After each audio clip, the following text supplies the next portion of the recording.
प्रिय विद्यार्थियों, DSS online कक्षा में आपका स्वागत है। मैं आपकी हिंदी अध्यापिका सरिता सिंह एक बार फिर आप लोगों को हिंदी वसंत के पाठ 6 रक्त और हमारा शरीर के बारे में बताऊंगी।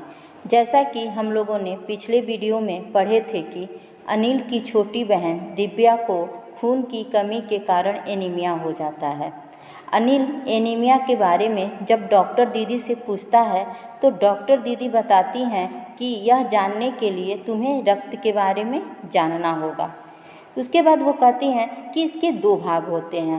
वह एक भाग वह है जो तरल है, जिसे हम प्लाज्मा कहते हैं। दूसरा वह जिसमें छोटे बड़े कई तरह के कण होते हैं, कुछ लाल, कुछ सफ़ेद और कुछ ऐसे जिनका कोई रंग नहीं होता, जिन्हें हम बिम्बाणु कहते हैं। और ये कण क्या होते हैं? प्लाज्मा में तैरते रहते हैं। तो आज इस निबंध के आगे का भाग पढ़ेंगे और उसकी व्याख्या करेंगे। यदि कोई व्यक्ति उचित आहार ग्रहण नहीं करता तो इन कारखानों को आवश्यकता अनुसार कच्चा माल नहीं मिल पाता। नतीजा यह होता है कि रक्त कण बन नहीं पाते, रक्त में इनकी कमी हो जाती है। लाल कणों की इसी कमी को एनीमिया कहते हैं। डॉक्टर दीदी बताती हैं कि हमारे शरीर में रक्त का निर्माण कहाँ होता है, तो वो कहती हैं कि हड्डियों के बीच में का भाग हम क्या कहते हैं? मज्जा जिसे कहते हैं। तो उसमें ऐसे कई कारखाने होते हैं जहाँ इन रक्त कणों का निर्माण होता है और इनके निर्माण कार्य के लिए हमें क्या प्रोटीन, लौह तत्व और विटामिन रूपे कच्चे माल की आवश्यकता होती है। और वो हमें कहाँ से प्राप्त होते हैं? तो वो हमें संतुलित आहार से मिलता है, जैसे हरी सब्जियाँ, दूध, अंडा और गोश्त। इनसे हमें विटामिन, प्रोटीन, लौह तत्व क्या होते हैं? प्राप्त होते हैं, जिससे हमें रक्त कण का निर्माण होता है। तो कहती हैं कि जब कोई व्यक्ति इन संतुलित आहार को ग्रहण नहीं करता है तो उनके शरीर में जो हड्डियों के बीच का भाग मज्जा है, जहाँ कारखाने होते हैं, तो उनको वो आवश्यकता अनुसार वो माल नहीं मिल पाता है। वो कच्चा माल जैसे विटामिन, लौह तत्व और वो उनको नहीं मिल पाता है। और नतीजा यह होता है कि उनके शरीर में क्या होता है? वो कण नहीं बन पाते हैं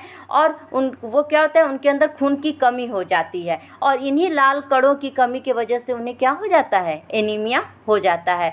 तो एनीमिया कैसे होता है बेटा? कि जब हमारे अंदर रक्त की कमी हो जाती है, रक्त हमारे अंदर नहीं बन पाते हैं और हम संतुलित आहार नहीं लेते हैं, तो इससे हमें क्या हो जाती है? इससे हमें एनीमिया हो जाती है। तो क्या संतुलित आहार लेने मात्र से हम एनीमिया से बचे रह सकते हैं? अनिल ने सवाल किया। फिर अनिल ने अपने प्रश्न को रखा, कहा, दीदी तो क्या हम सिर्फ संतुलित आहार लेंगे तो क्या हम एनीमिया से बचे रह सकते हैं? दीदी बोली, हाँ, यह कहना काफ़ी हद तक सही होगा। यूँ तो एनीमिया बहुत से कारणों से हो सकता है, किंतु हमारे देश में इसका सबसे बड़ा कारण पौष्टिक आहार की कमी है। इसके अलावा इस रोग का एक और बड़ा कारण है पेट में कीड़ों का हो जाना। ये कीड़े प्रायः दूषित जल और खाद्य पदार्थों द्वारा हमारे शरीर में प्रवेश करते हैं। अतः इनसे बचने के लिए यह आवश्यक है कि हम पूरी सफाई से बनाए गए खाद्य पदार्थ ही ग्रहण करें। उसके बाद दीदी बोलती हैं कि हाँ, अगर हम संतुलित आहार ग्रहण करें तो यह काफ़ी हद तक सही होगा कि हम एनीमिया से बचे रह सकते हैं। लेकिन एनीमिया क्या है? बहुत कारणों से हो सकता है, लेकिन हमारे देश अर्थात भारत देश में एनीमिया का सबसे बड़ा कारण क्या होने का सबसे बड़ा कारण क्या होता है? पौष्टिक आहार। जो हम संतुलित आहार नहीं ले पाते हैं वही क्या है? सबसे बड़ा कारण होता है एनीमिया का। इसके अलावा वो बताती हैं कि इस रोग का एक और बड़ा कारण है, वो क्या है? पेट में कीड़ों का हो जाना। और ये कीड़े कहाँ से होते हैं? जब हम गंदा पानी पी लेते हैं और बिना सफाई का बने हुए जो भी खाद्य पदार्थ जो बाहर ढका नहीं रहता है, मक्खियाँ लगी रहती हैं और उनका हम लोग क्या कर लेते हैं? सेवन कर लेते हैं। तो इससे भी क्या होता है? हमारे अंदर ये कीड़े प्रवेश कर जाते हैं। तो अतः इनसे बचने के लिए हमें क्या आवश्यक है, पूरी सफाई से बनाए गए खाद्य पदार्थ का ही ग्रहण करें। अर्थात जो पूरी सफाई से बनाया गया खाद्य पदार्थ हो उसी को हम सेवन करें, तो जिससे हम क्या हो सकते हैं, एनीमिया से बचे रह सकते हैं। कि जैसा कि आज आप लोग जानते हैं कि पूरे विश्व में कोविड-19 से लड़ा जा रहा है। आप जानते हैं कि कोरोना वायरस पूरे विश्व में फैला हुआ है और इससे बचने के लिए हमें क्या करना चाहिए, पूरे सफाई के साथ खाद्य पदार्थ का ही हमें क्या करना चाहिए, ग्रहण करना चाहिए। तो हम लोग बाहरी चीज़ों को नहीं खा रहे हैं, घर पे ही बनाए गए खाद्य पदार्थ का ही हम लोग क्या कर रहे हैं, सेवन कर रहे हैं।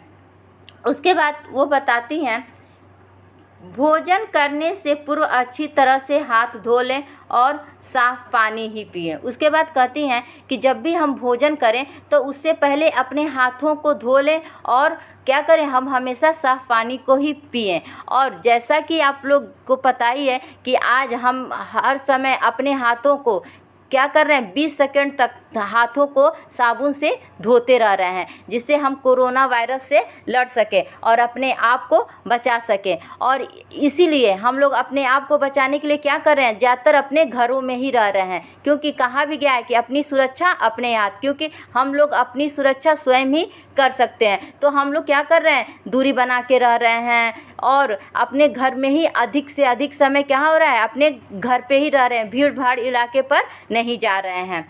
उसके बाद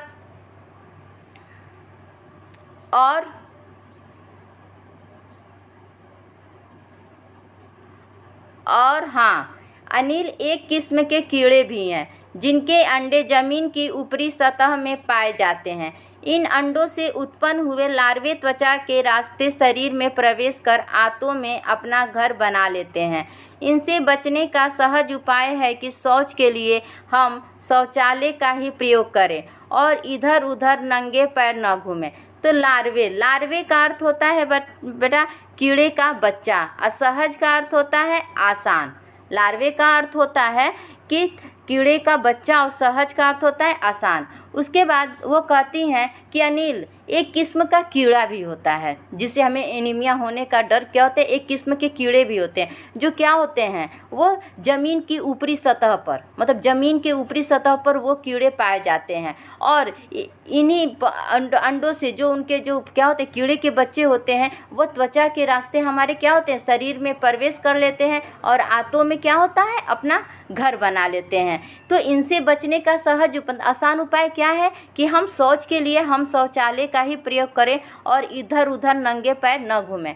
जैसा कि आज आप लोग जानते हैं कि प्रधानमंत्री ने हर गाँव घरों में क्या किया है, शौचालय बनाया हुआ है। स्वच्छता अभियान जब चला तो सारे घरों में क्या होता है कि सारे गाँव मोहल्लों में शौचालय बनवाया गया है। क्योंकि आप लोग देखते हैं कि गांव में अभी भी लोग क्या करते हैं कि शौच के लिए बाहर जाते हैं, जिससे क्या होते हैं, ये कीड़े उनके शरीर में प्रवेश कर जाते हैं और उनसे क्या होता है, एनीमिया हो जाता है। तो इसलिए हमें क्या करना चाहिए, शौच के लिए हमें क्या प्रयोग करना चाहिए, शौचालय का ही प्रयोग करना चाहिए।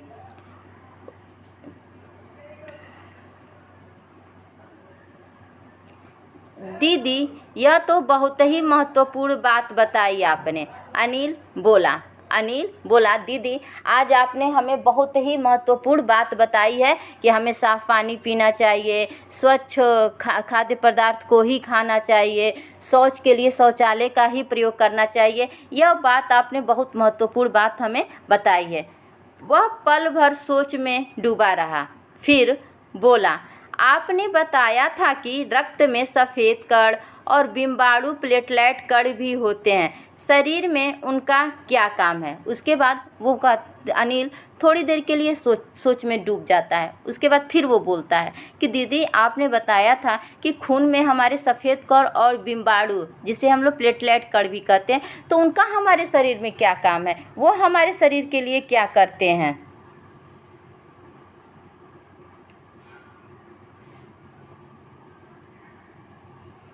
दीदी बोली, सफ़ेद कण वास्तव में हमारे शरीर के वीर सिपाही हैं।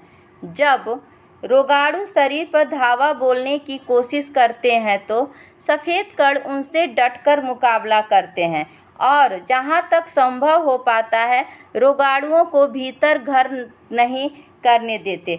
बस संक्षेप में यूँ मान लो कि वे बहुत से रोगों से हमारी रक्षा करते हैं। उसके बाद दीदी कहती हैं कि जो सफ़ेद कण होते हैं वो क्या होते हैं, वास्तव में हमारे शरीर के वो वीर सिपाही होते हैं। जब भी कोई रोग हमारे शरीर के अंदर प्रवेश करने की कोशिश करता है तो वो उनसे डटकर मुकाबला करते हैं। वो जहाँ तक संभव होता है वो हमारे शरीर के अंदर उनको प्रवेश, उस रोग को प्रवेश करने नहीं देते हैं। बस संक्षेप में ये जान लो कि ये बहुत से रोगों से सफ़ेद कण क्या करते हैं, हमारी रक्षा करते हैं।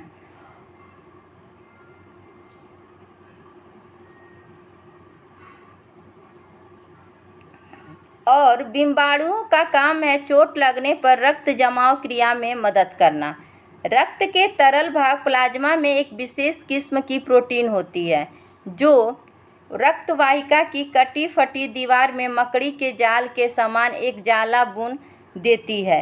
बिम्बाणु इस जाले से चिपक जाते हैं और इस तरह दीवार में आई दरार भर जाती है जिसे रक्त बाहर निकलना बंद हो जाता है।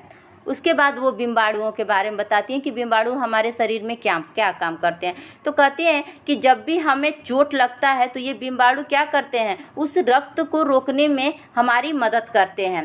रक्त के, जो मैंने बताया था कि रक्त के 2 भाग होते हैं और एक भाग तरल भाग जो प्लाज्मा जिसे हम कहते हैं। तो कह रही हैं कि रक्त के तरल भाग प्लाज्मा में क्या होता है, एक विशेष किस्म की प्रोटीन होती है जो रक्त वाहिका, जो रक्त मतलब जो खून बहता है, तो जहाँ कटी फटी, जहाँ कटा रहता है, जहाँ से रक्त निकलता है, तो वहाँ मकड़ी के जाले के समान एक जाला बुन देती है और बिम्बाणु इस जाले से क्या होते हैं, जाके चिपक जाते हैं। जो प्लाज्मा होती है तो वो क्या करती है, वहाँ पे मकड़ी का एक जाला बुन देती है और बिम्बाणु जाके क्या करते हैं, उससे चिपक जाते हैं। क्योंकि मैंने बताया था कि बिम्बाणु क्या होते हैं, उसी प्लाज्मा में तैरते रहते हैं, तो वो जाके इस मकड़ी से चिपक जाते हैं और इस तरह दीवार में आई दरार क्या होती है, भर जाती है। जहाँ मतलब वो चोट लगी रहती है वो दरार क्या होती है, भर देती है और जिससे क्या होता है, जो खून होता है वो बाहर निकलना बंद हो जाता है। उम्मीद है कि आप लोगों को समझ में आया होगा। अब इस निबंध के आगे के भाग को हम लोग अगले वीडियो में पढ़ेंगे और उसकी व्याख्या करेंगे। धन्यवाद।